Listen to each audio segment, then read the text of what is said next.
Hello there, Eagles fans, and welcome back to our Eagles Therapy Podcast. My name is Basil. And I'm Baz. And we are recording Wednesday, August 14th, 2024, getting ready for tomorrow's big game against the New England Patriots, the Eagles and Patriots preseason game for the second week of preseason, third, depending on how you look at it. But we're really excited because this one's going to be on TV, right, Dan? Yeah, this one's going to be on the NFL Network, so no tape delay. We're going to be able to watch it live, which is good because last time, even when the games aren't on live, even though I know there's following the action, it's just kind of hard to. It is different. Preseason's different. It's harder to watch a taped preseason game than it is even a regular season game because you're like, well, this is going to get rough, Yeah. Well, you know the score, the drives. Pretty much, you find out when we scored or who scored and things like that. So yeah, it's going to be nice to be able to watch it at on the NFL Network. So we're kind of happy about that. Really pumped. Well, we're going to get into the pregame of that. Talk about some players we're looking forward to. Talk about all that sort of stuff. We'll get into some injuries and some practice notes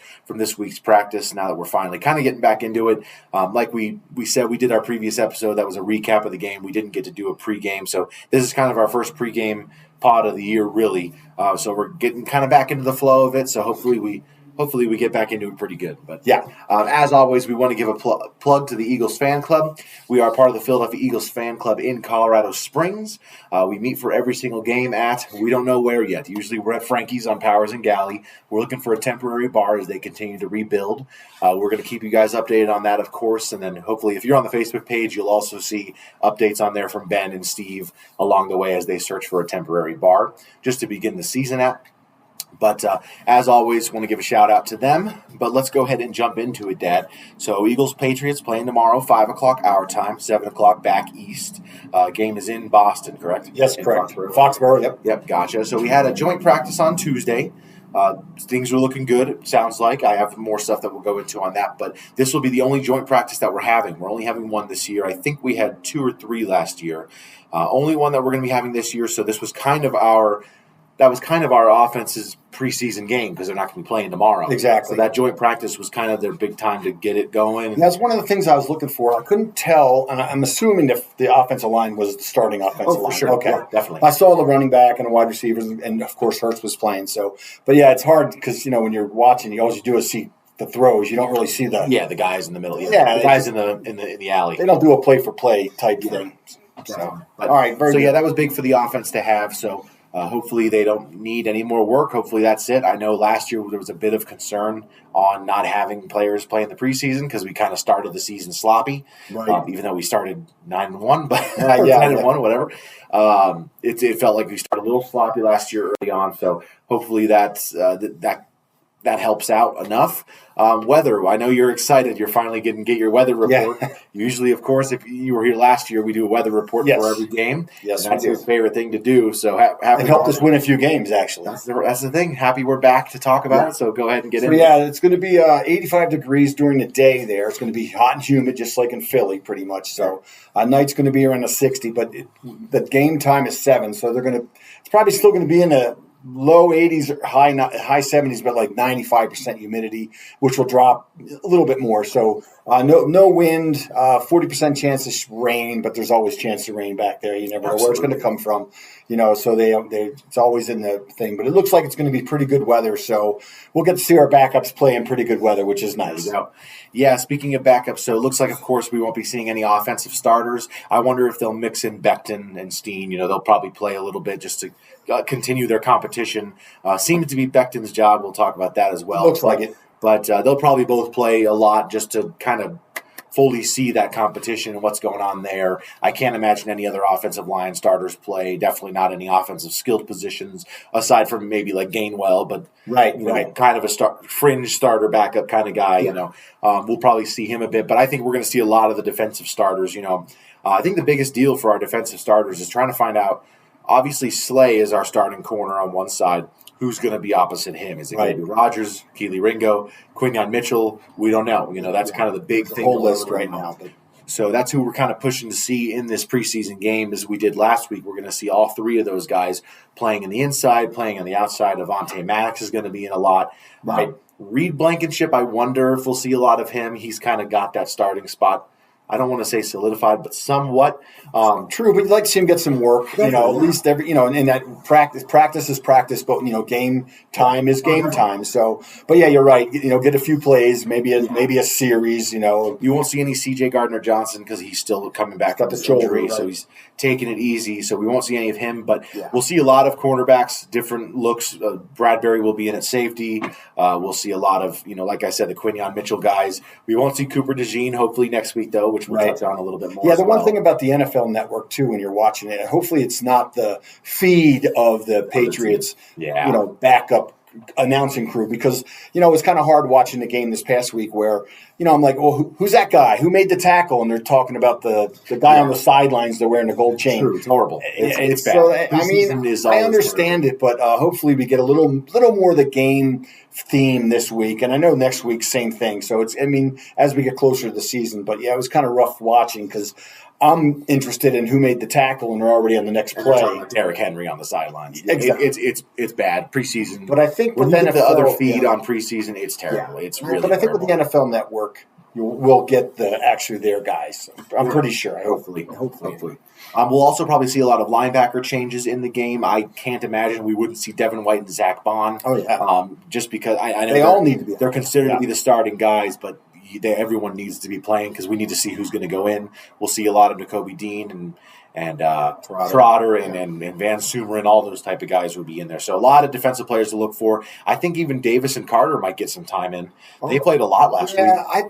It's funny. I think more on the defensive side, you're going to see the guys that even though they have it locked up, for sure, the high roster spot is locked. Yeah, I just think they're going to be in there playing a lot. And apparently, from what we've heard during this past that the thing we had the other day, the guys were just destroying them. Yeah. So let's go into players that we're looking forward to. I've got two. Do you have? I have a few too. Yes. Okay, gotcha. I'll start off with mine real quick. I got Nakobe Dean. I don't think I had him listed as last week. We had him as a stock up player though last week, I believe. Remember, I had stock up, then stock down. We didn't know. We weren't sure. It's hard to see during those type of games because they just talk about the Ravens players, and you're like, well, who was that? Was that? I know number 17 is Nakobe, but they're interviewing a player on the sideline. We don't have to get into it. Exactly. I'm looking for Nakobe Dean. Reports are this week he finally got He got a starting job yesterday, or not a starting job, but reps. He got starting reps yesterday, which was the first time in I think 9 or 10 practices that Zach Bond and Devin White were the starters. It was Devin White and Nakobe Dean. So Nakobe Dean got first team reps at the start of the practice. Good. So that's good to see. I'm excited to see him in the game. I think he'll either be a starter or will be playing a lot in the game, and we'll see what happens. I did hear he had a tipped pass that was picked off in the end zone, so he made a play. So that's huge. Who's your first guy to watch? I've got Gainwell. I'm hoping he plays basically the running backs, but I've got Gainwell. I know he did play last week, but again, I couldn't see what he was doing because they were so fast, and big pile up. You couldn't see who's carrying the ball, but him and Shipley again. I'd like to see them both get a lot of work in this game. I know second half maybe not, but definitely in the first. Because Barkley's most likely not going to be playing. Yeah, he won't play again. He'll never play. Yeah, I mean, when you say who am I looking for, when the game first starts, I'd like to see him get a few 5-6 yard carries and go, okay, looks good, looks speed. And then we'll start with the little jump-off passes and things like that because I know that's kind of Shipley's bread and butter right now. That's the talk. So, and Gainwell was great with that his rookie year too. Absolutely. So, and we need Barkley to be doing that. So, it's funny how we kind of got away from it last year a little bit, Definitely. where we used to be the screen pass team. Oh yeah, years ago, of course. But once they set that thing up and they had the linemen out there, those guys are going for 20, 25 yards of carry. So it's like once we got Sanders, it changed. You know what I mean? I guess with Blunt and Ajayi, I guess we didn't have too many screen plays, but we still had Clement and Barner doing that back then in those times, and Sproles, of course. Yes. So it's weird. It's like once we got to Sanders, which is funny because Sanders' rookie year, he was like the best running back receiver in the league. If you remember, when he came out of Penn State, they talked about him not being an out-of-the-backfield guy. And then I think his rookie season, he had like 45 catches. I think he had like 500, 600 yards receiving. Yes. And then after that, it was 300 and then 100. Yeah. Like, what happened? What happened? Yeah. But it wasn't really catching him as a screen. He was more so, he just was going out to get open. Exactly. Yeah, we're big on the tight end screen, I know. We haven't seen that too successful as of last year, no. Yeah. In prior seasons, yes. But last year, it just – the blocking scheme or something, it just didn't work. I mean, well, then the players the other team knew that was one of our big go-to plays. Thing we ran, and it was not even a surprise anymore. Yeah, and it got sniffed out prior to the ball being thrown. So my next guy I have looking forward to is going to be Dylan McMahon. So backup center, another guy that I've talked about. I think he's going to be on the roster. He's kind of my 10th offensive lineman. So I don't know if they keep 9 or 10. If they keep 10, I think he's on. If they keep 9, he's out. But I'm excited to see him. I thought he had some pretty good plays earlier. We were watching the game. Yeah. We were watching the Ravens game before we came up here. Yeah. And I saw one of the plays. He laid out a dude on the block. And I know that guy's probably a third or fourth string trying to make the team too. I get it. But I think it's still good to see him doing that sort of stuff. He's got a good snap. And he's got a good step off the ball. He's quick. He's got some good power when he comes off the ball. So I'm excited to see him. I think he's going to continue fighting for a roster spot for that backup center position. Yeah, he's got good size too. So I mean, that was one of the things when I was looking into him, because when you mentioned him last week, I'm like, oh, I got to look into this guy and look him up a little bit, see if he's got something.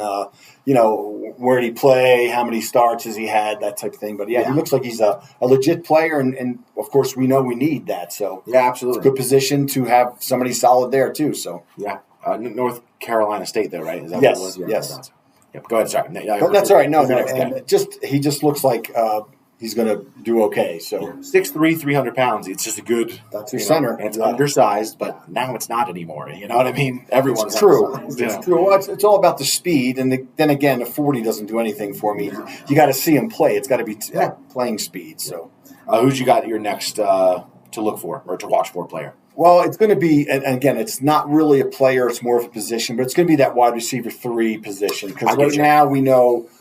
From what I heard, we know nothing about this co-ed practice we had the other day. A.J. Brown and this was from both teams' evaluations, because I kind of watched the Eagles guys that did it, and I also watched the Patriots guys do it. And they say A.J. Brown was the best player on the field, hands down. So we're not really worried about that. But we need to get that number 3 solidified. If it's not Johnny Wilson or Aeneas, or if it's going to be Campbell, we don't know. But hopefully somebody emerges from that spot to kind of lock it down. I know we're going to have, Covey, of course, he's going to be a player like a slot type deal, but we need to solidify that number 3. Even if it's just 2 guys that, like if they come out throwing the ball to Ross like they did last week and he catches 3 or 4 right off the bat, okay, they like him and he looks like he's going to be the guy. But hopefully we can get Johnny Wilson going, because that's 6'5", 6'6". Yeah, that guy. We need that. We should have his height memorized. I think it's 6'5". Talking about his height. But I did hear that he had that back of the end zone kind of throw it up for grab type. When you're on the 3-4 yard line. And 6'6", 240 pounds. Love those plays. Yeah, I love those plays. Yeah. Especially when you're going against a corner who's 6 foot flat, maybe 5'11". They're 5'10", 5'11". So, I mean, it wouldn't hurt to develop a guy who's young like that and can do it. Yeah. So hopefully he emerges as well. Do you have any other players or spots you're looking at? Is that all you got? Well, I'm always looking at I'm always looking at defensive ends, of course, too. Well, yeah, we'll see. Jalex Hunt, hopefully he gets in there, makes a sack or 2, and Huff, of course, I don't know how much he's going to play, but it's watching that whole defensive line when they get down into the second and third quarter when it's not your starters. We want to make sure we got guys that are still making a push. Yeah, for sure. Let's talk about some injuries for the practice the other day. So did not participate. We still got Oren Burks. Grant Calcaterra missed a little bit. C.J. Gardner-Johnson, Albert O, and Caden Stearns, those guys did not practice. Calcaterra is a shoulder injury. C.J. Gardner-Johnson we've known about for a while. Albert O is his abdomen. Caden Stearns got a knee thing. I think that's been lingering for a while. Yeah. And then Oren Burks, again, as we talk about this roster that we've been talking about, he's just the more he's missing, the more he's not going to make the team. Can't imagine him making the team. No way. Limited, Paris Campbell, he's back. That's noteworthy. It's his first time coming back, and I think 5 practices. He missed 5 in a row. Yeah. Mekhi Garner, Brandon Smith, and the big one that we're all excited for, Cooper DeJean. So Cooper DeJean is back from the NFI list, which is great. Yes. Not a full go, like I said, limited participant, but he was doing pads. He was doing individual drills. Obviously, he won't play tomorrow. But he said next week versus the Vikings is pretty realistic, and I think that'd be really exciting to get him just some preseason work, because we got to get this guy on the field. Right. We've all seen his Iowa highlights and stuff like that when he was in college. Iowa, yeah. Basketball from high school. Yes, yeah. We've seen his highlights. We know he's got the athletic ability, but can he stay healthy and can he make contributions early in the season, which is what we're going to need from these guys. And that's what we need. We need him on the field. I don't know. I don't care if it's a starting position at corner, safety, inside, slot, whatever. He's the guy that's got to be on the field. 3rd and 12, something. Yeah, I feel like he's a guy that's just got to be on the field. But let's go over to some roster depth chart and notes from practice section. So some reports. I know, some reports. We got to use other people's stuff. But some reports coming out that John Ross has looked really good. They say he dropped the ball late in practice, which was pretty bad. But throughout practice early on, he looked really good. A lot of people are thinking maybe, he'd been gone from football for like almost 2 years. So going to take a little bit to knock some rust off. But the more he looks good and the less Paris Campbell can practice, John Ross he's pushing for that 5th receiver spot on the team. Because I think, or the 6th receiver spot, because we've got 3 guys that are locks completely, AJ, Devontae, and Covey. Right. Locks. Yeah. After that, you're pretty certain Johnny Wilson. You're pretty certain about Aniyah Smith. We don't know. Right. And then there's that 6th spot we think that we're all going to have. And at that point, we think it's either Campbell or Ross. We don't know which, but Ross is pushing for it. Too early. If they come out and they throw the ball to him 3 or 4 times in the first quarter, first couple drives, you know that they're gaining for him to use him. They want to use him. So. Definitely. Let's go Bradbury. Bradbury's looking good, I guess. Is that something we want? I don't really like hearing that. I don't. Yeah, I think you're right about that. Do you want him to look good because you want to possibly be able to trade him, or I just don't. I don't want him to look good because I don't want him on the team. Yeah, I don't think the trade issue is going to be. He would be able to be traded because they know if they're not. If he doesn't do it, they're going to cut him. Yeah. Nakobe Dean started practice with the ones today. That's the first time, as we've made note of. He'd been getting first team reps, but he started this practice as the first team guy. So that's good. They're mixing him in. Him and Zach Bond and Devin White kind of going back and forth. Trotter got some first team reps as well. So Trotter looked good from what I heard the other day too. They're really just trying to mix all these guys around. I don't have the exact numbers or anything, but I know that reports were saying that all the linebackers got interceptions and stuff like that. Maybe not all of them, but all of them had a part. Trot got one. Yeah. And he jumped the route. It wasn't like a tip pass, so that's always a good thing to it. That anticipation. So Trot got one. I think Bond got one, and then I think Nakobe tipped the ball, like you said, that got someone else one, and then Devin White might have had one or made a good play. But all the linebackers were looking really good with their interceptions and their hands on the ball and everything, which is great. Next thing, Mekhi Becton seems to have the right guard spot locked up. We talked about that a bit. It's a bummer because we really wanted to see Tyler Steen go there, but whoever's best, we want in there. So it's not like we're going to say, oh, no, give Steen the chance. No, whoever's the best at that spot, that's who it's got to be. Right. Hopefully the competition keeps going because competition just makes guys better and better. Definitely. And again, Steen was an early draft choice, so we want him to be it. But if he's not the guy right now, he's not the guy right now. That's how it works. Well, Steen was a 4th rounder, right? Yeah. Okay, yeah. Yeah, so we want him to be it, but again, like you said, if it's not ready, it's not ready. And if Becton was a good pickup late in the process, we'll go for it. Take it. Yeah. The Eagles defense report saying they looked really good. A lot of guys in the backfield. I think you said something about like in 6 pass plays, they said that Drake May was sacked 5 times or something like that. It was hard to understand what they said. They were in the backfield. Another thing said 11 sacks ? So that just shows that they were in the backfield all day. And, the offensive line for the Patriots, starting offensive line, which probably wasn't playing much, but they've been, kind of knocked for a couple of years now that they don't have an offensive line. They keep saying they got to trade for an offensive lineman instead of this, that, and the other thing. But, the defensive line looked really good, apparently. Some other practice notes, a tad bit concerning. The Patriots defensive line's pretty good. Matt Judon and everything. They got some pretty good players there. So it's you take it with a grain of salt from practice. Same with all of this stuff. You never know what's going to happen because it's practice. We're talking about practice. Right. But they said that the defensive line of the Patriots was kind of bullying the Eagles offensive line. Now I don't know how you take it with a grain of salt. Lane Johnson's probably not going 100% because he's he's an older guy. He's not going to go to the depths of his.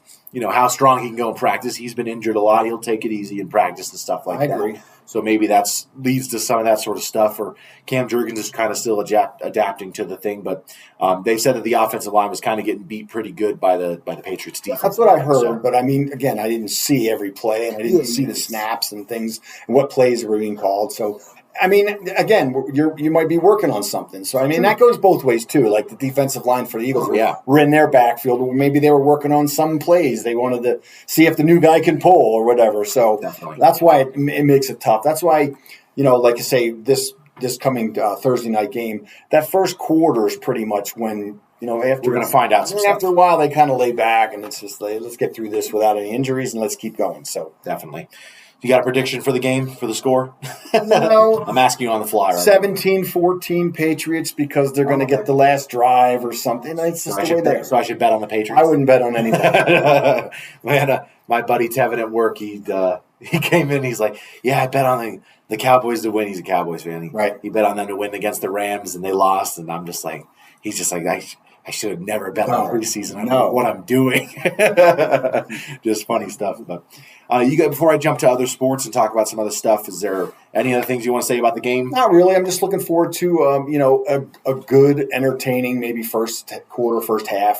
Hopefully, see some of our running backs do a couple good runs. Yeah, basically. Yeah, it's going to be exciting. It's going to be on NFL Network. I know we talked about it, but it's just going to be nice to watch it live. I'll still be at work a little bit, but hopefully I can kind of sneak it onto my computer and everything. But going to be exciting to finally get it live and see kind of some of the defensive starters early on. Hopefully see Jake Elliott make some kicks this time. Yeah. It was Braden, man, like they said last week. He missed that one, but they said the wind just started blowing. It's funny. Yeah, you can see it. He kicks it, and then the flag moves, and you're like, whoa, like it happened out of nowhere. I didn't notice it live. But the game winner was, I don't know if you could get any more in the center. Yeah.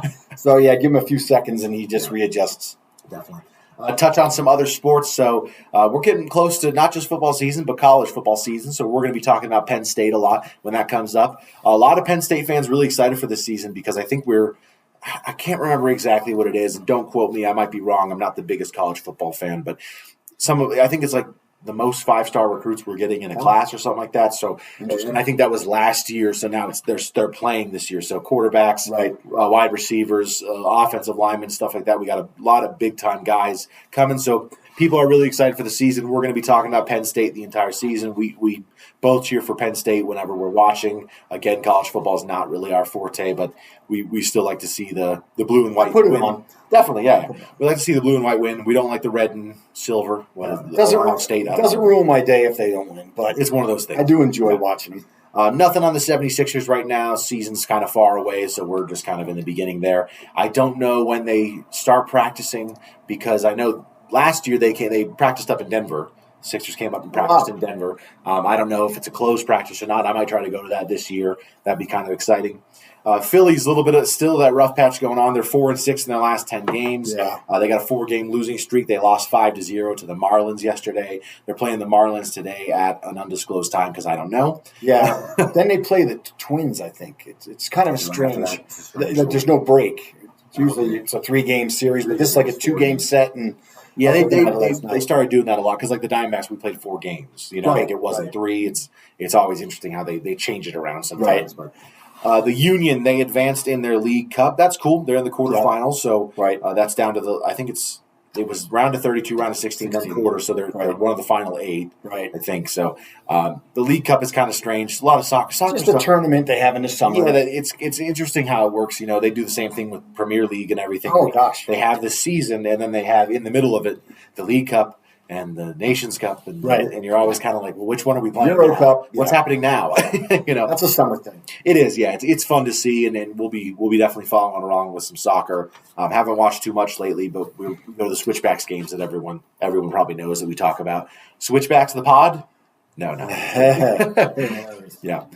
Flyers, I got nothing on. I want to give one last shout out though before we take off. My buddy Dom, I opened a business account for him yesterday at my work. He's got a business called Butters Rips LLC. It's BUDERZ RIPZ LLC. And you can follow him on TikTok. I don't know if he has a YouTube, but he's a sports memorabilia business, and he gets like some signed stuff and everything. He's a big Eagles fan, so I turned him on to the pod. Hopefully he's watching. Turned him on to the bar and in the Facebook page as well, so he's joined that, and hopefully we'll see him at some games and maybe try to get some more sports memorabilia out of him. Because I was talking to him about the Papali one that we got from Mike Roman, and then the quick one that you got from Jake's buddy. What was the name? Tyson, yeah. yes. Cool. So, and then we don't have a Kelsey signed one, so that's the next thing we got to do, right? Yeah, I think so. Maybe a Fletcher Cox one, too. We'll see. We'll take it. But let's say our goodbyes. You can follow us on Facebook. If you like our Eagles Therapy podcast, do us a favor, rate and subscribe wherever you get your podcasts. If you're watching on YouTube, please like and subscribe down below. Comment anything that you want to talk about. What are you looking forward to for this preseason game? What players are you looking to see? Who are the guys that you're most excited for? Sort of stuff like that. We'd love to talk to you about it. You can email us any questions at oureaglestherapy@gmail.com. But other than that, from all of us here at our Eagles Therapy podcast, I'm Basil. And I'm Baz. Go Birds. Fly, Eagles, fly.